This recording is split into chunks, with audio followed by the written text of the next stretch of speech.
This is a Nintendo DSi, but it's probably not like any other one you've ever seen, and that's because this was never meant to be shown to the public. This was a DS that was not meant to be sold. It was only used by factories and internally at Nintendo. This is called the Factory DSi, and it's a development unit. So there are other types of development DSi's. The most notable one is referred to as the Panda unit, which has a black and white color scheme, which was never also an available color, and it looks really cool. But this one is all white because this is a different one called the Factory DSi that was used in factories to test different things. I've seen some of these used to test the Nintendo 3DS, which is really weird because this is a DSi, but basically this was the controller, kind of. At one point, this DS was mounted into a machine at a Nintendo factory. You can see some wear here where it was once sort of attached to this machine. Every single factory DSi has these marks.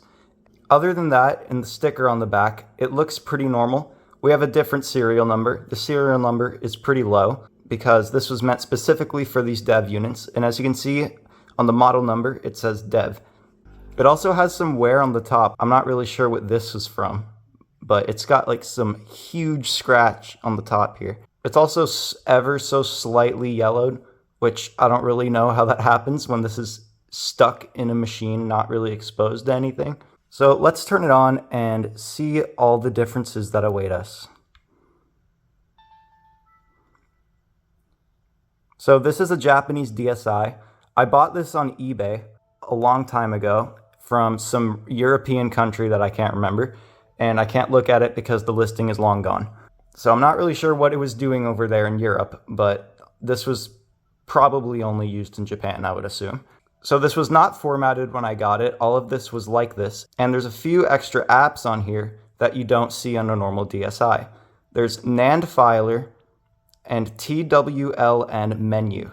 NAND Filer, from what I can tell, was used to basically manage DSiWare saves, and TWLN Menu was probably used for installing prototype versions of DSiWare games that developers could try out on the DS. However, this factory DSi I don't think was actually used to develop games. This was used in those machines that were used to test other things. So if we boot up NAND Filer, it kind of doesn't look like anything that's supposed to be available to the public because it's not. We have access to the photos, and the DCIM folder is where the photos are stored. We have the SD card, and I don't have an SD card inserted, so it doesn't show anything there. The select button shows and hides some stuff. Shows some stuff, which I think is just kind of the controls for this. And you'll also notice, if you try to go back to the home menu, you kind of just can't. This isn't a mode similar to what they used in kiosks, where you can't go back to the menu or turn it off. You have to turn it off by using the charger, which kind of makes sense for a device like this because you would probably be turning off power to the machine, which would also turn off the DS. So if I plug in the charger and then unplug it, it will turn off. And then it could also be turned on by putting the charger back in, but it can also be turned on normally with the power button. So there's a few pretty exciting things about this. So if we go to settings, you'll see that we're on a version called 1.4J Dev. 1.4 is not quite the latest DSi firmware version, but it's pretty close. And I'm not sure if there were any other dev versions, but they probably were, I would assume. And I'm pretty sure this dev version is the exact same version that's loaded onto the Panda development units and probably any other ones that exist. And the cool thing is that we get to see the previous owner's profile. There's not much here. The name at the top is just one Japanese character, which I'm pretty sure is not an actual name. And the birthday is set to January 1st, which is the default, so that's probably not also their birthday. The only thing that I guess could be accurate is their favorite color, which is set to pink on here. We have all of the normal options that a normal Japanese DSi has, I believe. And this time we are able to go back to the DSi menu because there's actually a button for it, so we don't have to use the power button.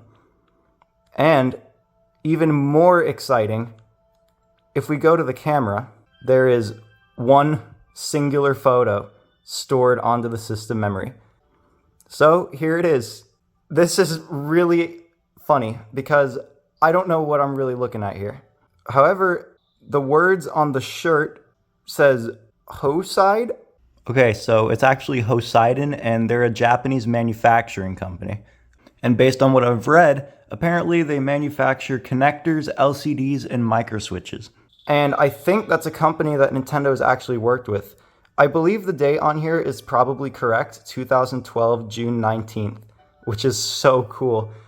I don't know if this photo was taken on accident or on purpose. I don't know why they were even messing around with the camera app. Maybe they were testing the camera for like the 3DS or something, because I know these have been used to test the 3DS. But I don't think this was really accidentally taken, because if you took this on the home menu, it would automatically give you the star stamp. Also, this dev version does have the option to post to Facebook, which is really funny. So there's no other photos, there's really no other save data from the previous owner. Any game cartridges that were put in here, the save data is stored on the cartridge, they're not stored on the DS, as I'm sure many of you already know. On the topic of funny, the stylus is completely glued into the console. You literally cannot remove it. I don't know why Nintendo was so protective over their precious stylus. I guess to prevent their pesky workers from stealing it, which doesn't really make sense, because why would they even care? But yeah, that's just another funny thing. And obviously there's no games or anything installed. And unfortunately, I really wish there was. The DSi did not track play history, unfortunately, which I really wish it did. That would have been so great. Other than that, if we put in a regular DS game, this is a Korean game. DS games are region free, so it will play perfectly fine.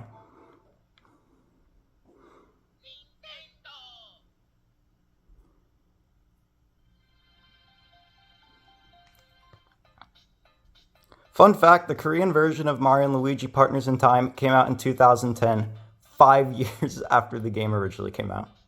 And I have to use the charger to turn it off again. So there's actually one more thing about this DS that I want to talk about, and it is this. When I got this in the mail, it had this cartridge in it. This is just a blank cartridge, and it has a cutout at the top. There is actually a motherboard in here, but when I put it in the DS, nothing shows up. I was really disappointed when I saw this, because I was obviously getting excited and thinking, whoa, this is probably some cool prototype game, but I don't think so.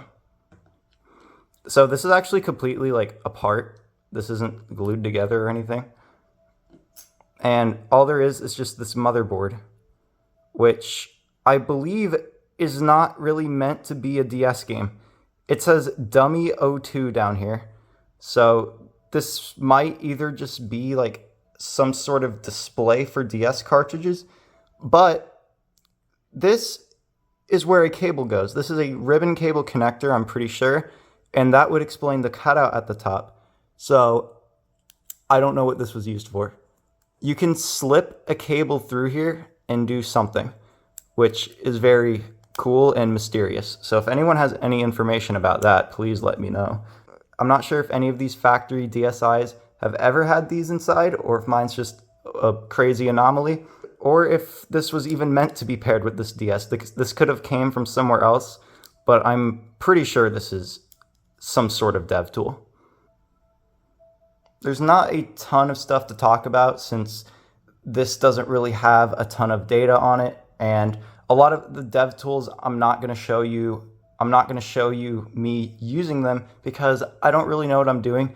And I would also like to keep this thing as I got it, because it's a really cool piece of history. Anyone who has any more information on this, please let me know. People usually do let me know more information in the comments, so I have no doubts I'm going to get information overload down there. But anyways, thank you guys for watching. I really hope you enjoyed, and I will see you later.